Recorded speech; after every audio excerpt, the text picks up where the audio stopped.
कुजे और मैं भाई हैं और हम दोनों भाइयों का पास्ट एक है।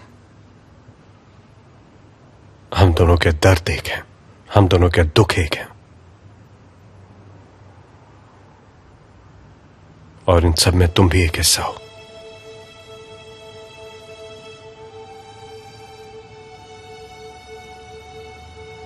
कुजे भी तुमसे प्यार करता था। शायद हो सकता है वो मुझसे भी पहले से प्यार करता हो।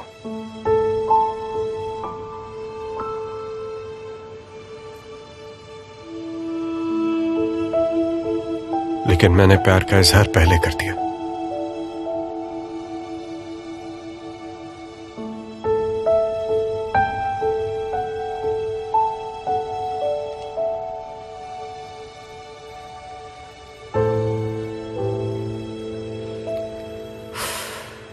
फिर वही रिकॉर्डिंग। तुम घर आ जाओ, फिर मैं तुम्हें बताती हूँ।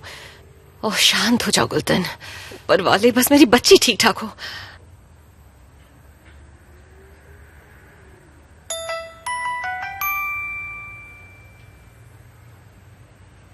हेलो जैनब, तुम्हें पता है जेमरे कहाँ गई है? नहीं आंटी, मुझे नहीं पता। मैं तो दोपहर से उससे नहीं मिली हूँ। कुजे और अली के साथ तो नहीं चली गई? नहीं, जहाँ तक मैं जानती हूँ कुजे अपने घर पर है और अली देमित के साथ है। अच्छा, क्या हुआ? सब ठीक है ना आंटी? अभी तक घर ही नहीं पहुँची है, फोन भी बंद है। टेंशन तो होगी ना? शायद वो बारिश से मिलने गई हो। नहीं, वहाँ भी नहीं है। मैंने ऑफिस फोन किया था, वो बोले वहाँ से अकेली निकल गई है। अभी तो मुझे भी फिक्र हो रही है। जरा सी देर में मुझे बहुत टेंशन हो जाती है। क्या करूँ? आप बुरा क्यों सोच रही है? जेमरे को कुछ नहीं होगा। लेकिन वो गई कहाँ?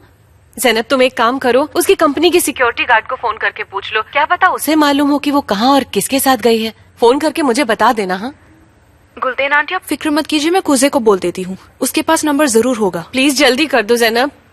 हाँ, मैं बस उसे अभी फोन कर रही हूँ।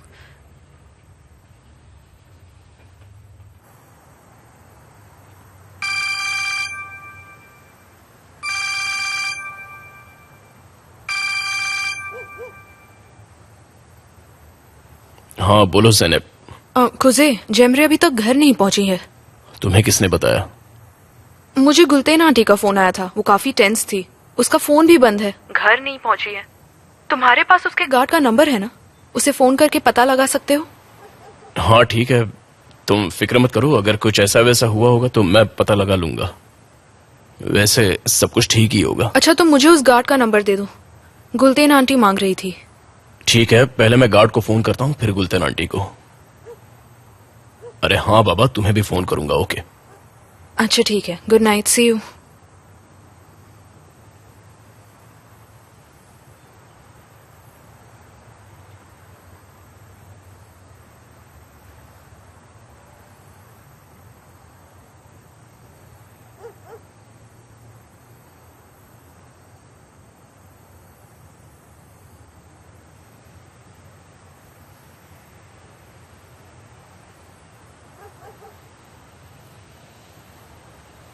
हाँ भाई, कहाँ हो तुम लोग? हम लोग एटिलर में हैं। वो वहाँ क्या कर रही है? नहीं, ये तो पता नहीं। जेमरे मैडम क्लब से निकलने के बाद कुछ देर तक चलती रहीं, फिर उन्होंने किसी से फोन पर बात की। उसके बाद वो यहाँ चली आई। अच्छा, ये जगह कहाँ पर है? मुझे जरा एड्रेस बताना। गुने के घर पे? आपने क्या कहा? कुछ नहीं, तुम उस पर नजर रखना। समझ गए ना? ठीक है।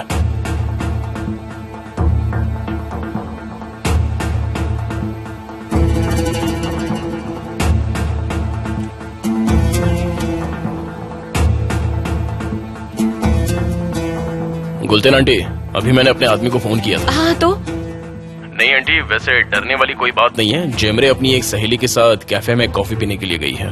वो मुझे फोन तो कर सकती थी ना? मुझे लगता है कि शायद उसके फोन की बैटरी खत्म हो गई है, लेकिन आप फिक्र मत कीजिए, ऐसी कोई डरने वाली बात नहीं है आंटी। मैं इस लड़की का क्या करूं? मुझे यहाँ इतना डर लगता है।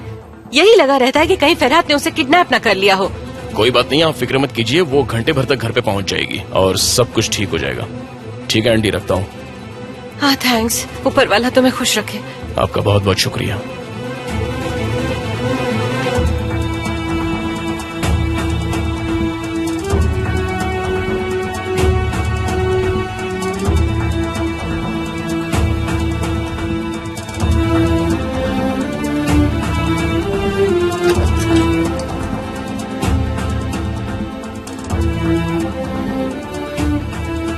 इतनी रात को कहाँ जा रहे हो?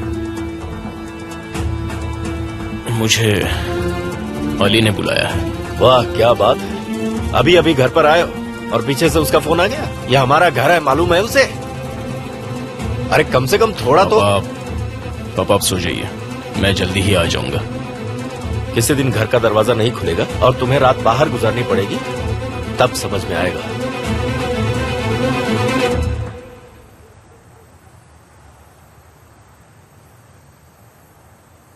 उस दिन वो तुम्हारे लिए कुछ लेकर आया था, मुझे अच्छे से याद है।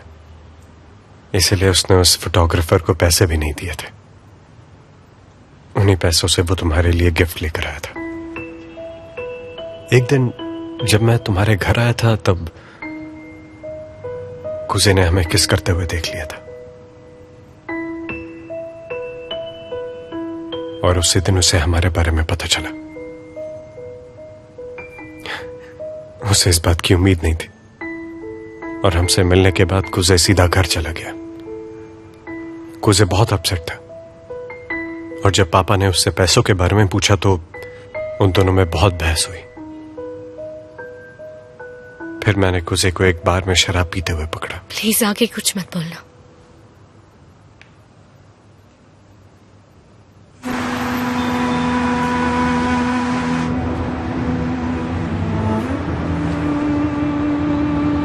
मैं तेरे घर आ रहा हूं, जेमरे को बोल दे मेरा नीचे इंतजार करे।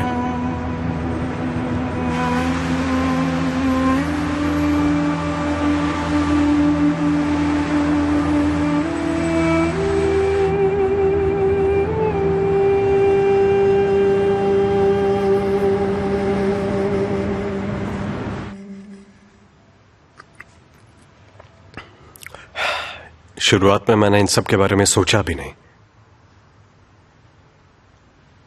लेकिन फिर कुजे की आंखों में मैंने तुम्हारे लिए प्यार देखा।